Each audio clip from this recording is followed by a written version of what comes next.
और इसी तरीके से आज ऋषि भी समुद्र मंथन जैसे विचारों का मंथन करने के लिए नैमिषारण्य में इकट्ठा हुए और नैमिषारण्य में इकट्ठा होकर के साथियों उन्होंने भी मंथन किया। क्या मंथन किया? विचारों का। और आपने देखा होगा कि जिस तरीके से हम लोग छाछ को मथते हैं, मथानी से मथते हो, घर में माखन बनता है कि नहीं बनता? पहले तो बहुत बनते थे घरों में, अब हो सकता है भले न बनता हो, पर हम लोग भी छाछ को लेकर के उसको मथानी से खूब मथते थे। और मथने के बाद उस मथानी से मथने के बाद मक्खन ऊपर निकल करके आता था। उस मक्खन को पकाया जाता था और पका करके उसका घी बनाया जाता था और फिर घी को भोजन में मिला करके सेवन किया जाता था। होता था ये प्रक्रिया बड़ी लंबी चलती थी, बड़ा आनंद आता था। और जब बनने लगे आहा क्या महक होती थी उस घी की, और फिर कितना आनंद आता था। वो करोनी जो निकलता था, हाँ आपके यहाँ क्या बोलते? करोनी बोलते, करोनी बोलते। उसको रोटी से खाने में अद्भुत स्वाद आता है। अच्छा एक विशेषता है, घी को आप ऐसे ही खाओ तो आनंद नहीं आएगा, और उसको आप या तो रोटी में मिला करके या तो दाल में मिला करके पानी आएगा। अद्भुत स्वाद है घी का। तो जिस तरीके से वहां छाछ को मथा जाता है, उसी तरह सत्संग में विचारों का मंथन किया जाता है। यहाँ छाछ क्या है? यहाँ विचार ही छाछ है, और उसके लिए मथने के लिए मथानी चाहिए। तो फिर उसी तरीके से साथियों विचारों के लिए कोई ग्रंथ चाहिए, कोई साहित्य चाहिए, किसी संत का सानिध्य चाहिए जिसको आधार बना करके उस मथने वाली मथानी को तैयार किया जाए। तो वहां पर छाछ को मथने के लिए लकड़ी की मथानी होती है, यहाँ विचारों को मथने के लिए ग्रंथों की मथानी होती है, साहित्यों की मथानी होती है। उसको मथने के बाद मथते मथते मथते मथते उस मथने की प्रक्रिया क्या कहलाती है? हमारे यहाँ उस मथने की प्रक्रिया सत्संग कहलाती है। सत्संग में ही उसे मथा जाता है। सत्संग और स्वाध्याय, उसमें आप ऐसे ऐसे हाथ को चलाते हो तो वो मथने की प्रक्रिया है। उसी तरह यहाँ हम लोग भी विचारों का मंथन कर रहे हैं। वहां छाछ है, यहाँ विचार है, वहां मथानी है, यहाँ साहित्य है, धर्म ग्रंथ है, और साथियों वहां पर मथने की प्रक्रिया है। तो यहाँ स्वाध्याय और सत्संग है। सत्संग से हम मथते हैं, स्वाध्याय से हम मथते हैं। और साथियों मथने के बाद उस मथानी से, उस छाछ से मक्खन निकल करके आता है। उसी तरह स्वाध्याय और सत्संग को करने से, इन विचारों को मथने से सद्विचार मक्खन के रूप में निकल करके आते हैं। उस मक्खन को पकाया जाता है। उसी तरह साथियों सद्विचार को अपने जीवन में उतार कर अभ्यास के माध्यम से उसको पकाया जाता है। पका करके जिस प्रकार उस मक्खन से घी बनता है, उसी तरह सद्विचारों को पकाकर हम उसको अपने अभ्यास में लाते हैं। और अभ्यास में यदि वो आ जाए तो भैया वो घी की तरीके से सद्ज्ञान बन जाता है। वहां घी बनता है, यहाँ सद्ज्ञान बन जाता है। और फिर क्या होता है? घी पच जाए तो वीर्य बनता है, पुरुषार्थ बनता है, बल बनता है। और घी न पचे तो पेट में रोग पैदा करता है। उसी तरह भैया सद्ज्ञान यदि पच जाए तो जीवन में सद्ज्ञान यदि पच जाए तो विद्या प्राप्त हो जाती है, व्यक्ति धन्य बन जाता है। सद्ज्ञान पच जाए तो व्यक्ति के जीवन में संस्कार उभर करके आता है। और यदि सद्ज्ञान न पचे, जैसे वो घी नहीं पचता, तो फिर व्यक्ति के जीवन में सद्ज्ञान के न पचने से विकार पैदा हो जाता है, अहंकार पैदा हो जाता है, और फिर वो फिर सद्ज्ञानी होते हुए भी बेकार हो जाता है। फिर से इसको समझो, वहां छाछ है, यहाँ विचार है, वहां मथानी है, यहाँ साहित्य और ये ग्रंथ है, प्रज्ञा पुराण है। वहां पर मथने की प्रक्रिया है, तो यहाँ पर संतों के सानिध्य में बैठकर सत्संग और स्वाध्याय की प्रक्रिया है। वहां मथने के बाद मक्खन निकलता है, यहाँ मथने के बाद सद्विचार निकलते हैं। वहां मक्खन को पकाकर घी बनाया जाता है। उस पकाने की प्रक्रिया को जीवन में अभ्यास कहते हैं। जब सद्ज्ञान अभ्यास बन जाए, सद्विचार अभ्यास बन जाए, जाए तो वो सद्ज्ञान बन जाता है। और साथियों, घी बचे तो बल बनता है, घी बचे तो ताकत मिलती है, ना बचे तो रोग बन जाता है। उसी तरीके से साथियों, यहाँ सद्ज्ञान बचे तो संस्कार बन जाता है, और न बचे तो विकार और अहंकार बन जाता है। ये साथियों समग्र मंथन की प्रक्रिया है। तो एक कहा गया है कि जीवन में सद्ज्ञान का होना आवश्यक है, सद्ज्ञान के लिए सद्विचार का पकना आवश्यक है। और सद्विचार साहित्य से, स्वाध्याय से आएंगे। और साथियों, साहित्य और स्वाध्याय तब आएगा जब हम बैठ करके विचारों का मंथन करें। बात समझ में आ रही है? हाँ, सुनाई पड़ रहा है ना आपको? समझ में आ रहा है? तो ये मंथन होना चाहिए जीवन में। बिना मंथन के सद्ज्ञान प्राप्त हो नहीं सकता।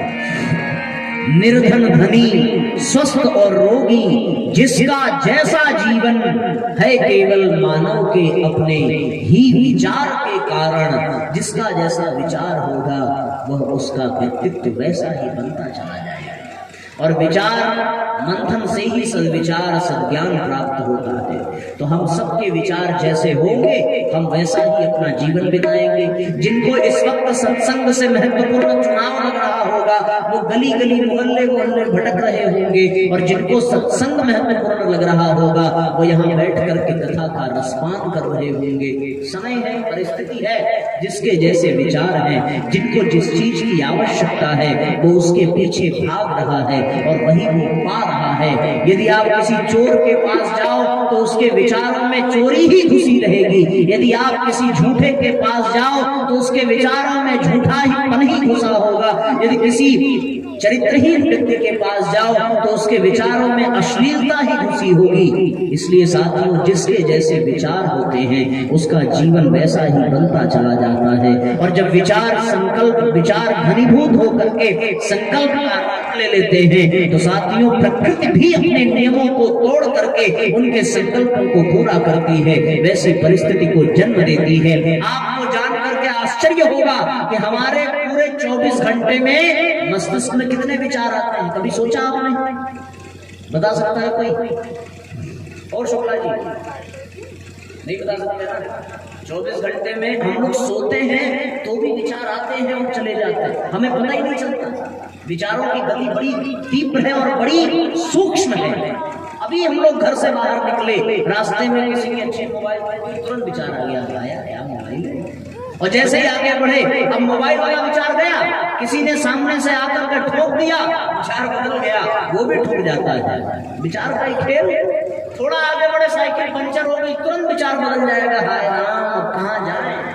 रास्ते में थोड़े आगे बढ़े, गर्मी के मारे प्यास लगी है, अब विचारों में घूमने लगा, पानी चाहिए, पानी चाहिए, पानी चाहिए। आगे बढ़े, फर्स्ट क्लास एक गाड़ी दिख गई, काश मेरी भी नौकरी लगी होती, हमारा भी 4 चक्का होता। सामने थोड़ा और आगे बढ़े, कोई सुंदर महिला जा रही है, काश हमारी भी ऐसी स्त्री से शादी हो जाती। विचार बदलते रहते हैं, हमें पता ही नहीं चलता। एक एक मिनट में, एक एक सेकंड में हमारे विचार बदल जाते हैं। आप कभी शांत चित्त बैठ करके अपने मस्तिष्क पर ध्यान केंद्रित करो कि कितने विचार आ रहे हैं और कितने चले जा रहे हैं। वैज्ञानिकों ने शोध किया है कि 24 घंटे में हमारे मस्तिष्क में 65,000 विचार आते हैं और आकर के चले जाते हैं, हमें पता ही नहीं चलता। हम जान नहीं पाते, हम पकड़ नहीं पाते उन विचारों को। सुबह हमारी कुछ और चाहत रहती है, शाम को कुछ और चाहत हो जाती है, दिन में कुछ और चाहत रहती है, और ऑफिस से लौट करके आते हैं तो दुनिया छोड़ने की चाहत बन जाती है। और चाहत बदलती रहती है। व्यक्ति का जीवन बदले या न बदले, लेकिन उसकी चाहतें बदलती रहती हैं, उसके विचार बदलते रहते हैं। और साथ में जिसके विचार बदलते रहते हैं, जिनके विचार नियंत्रित नहीं रहते, उन पर वैज्ञानिकों ने शोध करके बताया कि इस दुनिया में विचार 24 घंटे में 65,000 से भी अधिक विचार हमारे जीवन में आते हैं और आकर के चले जाते हैं। साथियों, पूरा जीवन विचारों का पुंज है। हमारी विचार शक्ति, हमारे चाहने की शक्ति यूं ही बदलती रहती है। हमारी चाहत एकाग्र नहीं होती, हमारी चाहत एकत्रित नहीं होती। मिनट मिनट पर बदलने वाली ये चाहतें हमारे जीवन को घुमाती रहती हैं, इधर से उधर करती हैं, क्योंकि विचारों में एकाग्रता नहीं है, विचारों में सत्संग नहीं है, विचारों में साहित्य नहीं है। तो चाह बदलती रहती है। चाह पैसों से आनों में आती रही, चाह आनों से नोट भुनाती रही, चाह रुपयों से नोटों से रुपया बनाती रही। ध्यान से सुनिएगा कि चाह पैसों से आनों में आती रही, चाह आनों से रुपया बनाती रही, चाह रुपया से नोट भुनाती रही, चाह नोटों से कोठी चुनाती रही, चाह कोठी में मोटर बनाती रही, चाह मोटर से होटल में जाती रही, चाह होटल में बोतल खुलाती रही, चाह क्या क्या न करती कराती रही, चाह क्या क्या न करती कराती रही। चाह पाली जिन्होंने वो पीले हुए मतलब लगे हुए हैं, पिले हुए हैं। चाह पाली जिन्होंने वो पिले हुए, चाह छोड़ी जिन्होंने वो रसीले हुए। चाह जर से लगी जी जरा हो गया, चाह हर से लगी जी हरा हो गया। चाह उनकी हरदम हमें चाहिए, और अगर वो चाह ले तो फिर क्या चाहिए, वो चाह ले तो फिर क्या चाहिए। चाहत बदलती रहती है। जीवन में चाहत को एकाग्र नहीं कर पाते। क्यों? क्योंकि विचार एकाग्र नहीं है, और जब विचार एकाग्र नहीं है तो कहां से एकाग्र होगी ये चाहते। पल पल पर निर्णय बदलता है, पल पल पर जीवन बदलता है, पल पल पर सोच बदलती है। इसलिए भैया जीवन में स्वाध्याय का होना आवश्यक है, जीवन में सत्संग का होना आवश्यक है, जीवन में विचारों के मंथन का होना आवश्यक है। जिन्होंने विचारों का मंथन करना प्रारंभ कर दिया, जिन्होंने स्वाध्याय करना सीख लिया, जिन्होंने श्रेष्ठ विचारों को शिरोधार्य करना सीख लिया, उनका जीवन बदल जाता है। और जिन्होंने अपने जीवन को उसी ढर्रे पर चलने दिया तो फिर उनका जीवन नरपशु बन जाता है। और फिर जी बात सही कह रहे हैं ना, ऐसा ही है, ऐसे ही होता है। इसलिए साथियों, स्वाध्याय से जुड़ो। और आपको मैं बताऊं स्वाध्याय की ताकत क्या है। लुइस देखो नाम का एक व्यक्ति हुआ था सन 1566 में, और उसके जीवन को लोगों ने देखा था। आप यकीन नहीं करोगे, वो 1566 में 370 साल होकर के मरा। कितने साल होकर? ये विश्वास होता है? नहीं ना। लेकिन एक दार्शनिक थे, एक वैज्ञानिक थे, पेंटर मॉर्फेस, ये जापान के वैज्ञानिक थे। उन्होंने लुइस देखो के जीवन पर शोध किया और ये पाया कि वो 370 साल का होकर के इसलिए मरा क्योंकि उसका यह नियम था कि वो प्रतिदिन 6 घंटे स्वाध्याय करता था, 6 घंटे साहित्य पढ़ता था, और ऐसे ऐसे विषय पढ़ता था जिसका उसे ज्ञान न हो। जीवन में साहित्य का होना बहुत जरूरी है। अंधकार है वहां जहां आदित्य नहीं है, और है वो मुर्दा देश जहां साहित्य नहीं है। ये हमारे देश की विशेषता है कि हमारे देश में साहित्य है विचारों के मंथन के लिए। कौन कौन सा साहित्य नहीं है भैया? वेद है, पुराण है, उपनिषद है, आर्ष ग्रंथ है, दर्शन है, स्मृतियां हैं, शास्त्र है, उपपुराण है, प्रज्ञा पुराण है, प्रज्ञोपनिषद है।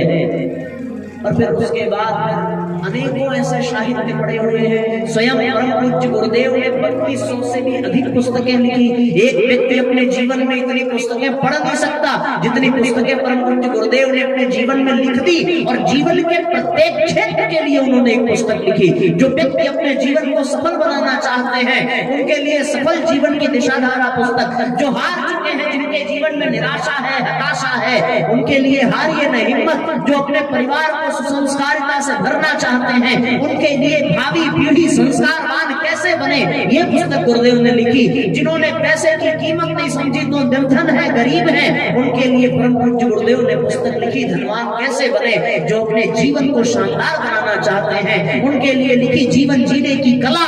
जो साथियों कर्मफल के सिद्धांत को समझना चाहते हैं उनके लिए गुरुदेव ने पुस्तक लिखी उसकी गहना कर्मणो गति। और साथियों, जो गायत्री के दर्शन को, गायत्री के सिद्धांत को और गायत्री की साधना को समझना चाहते हैं, उनके लिए परम पूज्य गुरुदेव ने गायत्री महाविज्ञान रूपी पुस्तक लिखी। जो संस्कार की परिपाटी को समझना चाहते हैं, उनके लिए परम पूज्य गुरुदेव ने षोडश संस्कार नाम के वाङ्मय का सृजन किया। और साथियों, इतना ही नहीं, परम पूज्य गुरुदेव ने चारों वेदों का हिंदी में भाष्य किया, 108 उपनिषदों का हिंदी में भाष्य किया, 18 पुराण, 18 उपपुराण का हिंदी में भाष्य किया, प्रज्ञोपनिषद का भाष्य करके प्रज्ञा पुराण को जन्म दिया। और साथियों, परम पूज्य गुरुदेव ने इतना ही नहीं, 6 दर्शन का भाष्य किया और सभी स्मृतियों का भाष्य करके समाज के सामने प्रस्तुत कर दिया।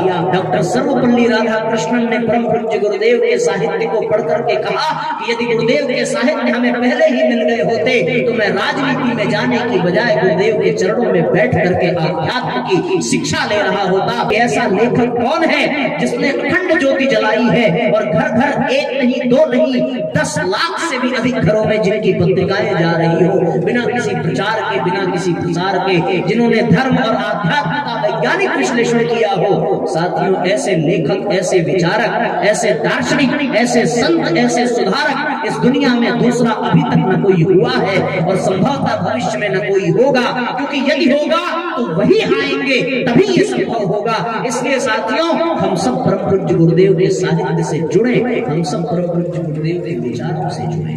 वो पढ़ने की आदत ने हमें यहाँ तक पहुँचाया कि हम आपको कुछ सुना सकें और आप हमें सुन सकें। जीवन में स्वाध्याय होना चाहिए।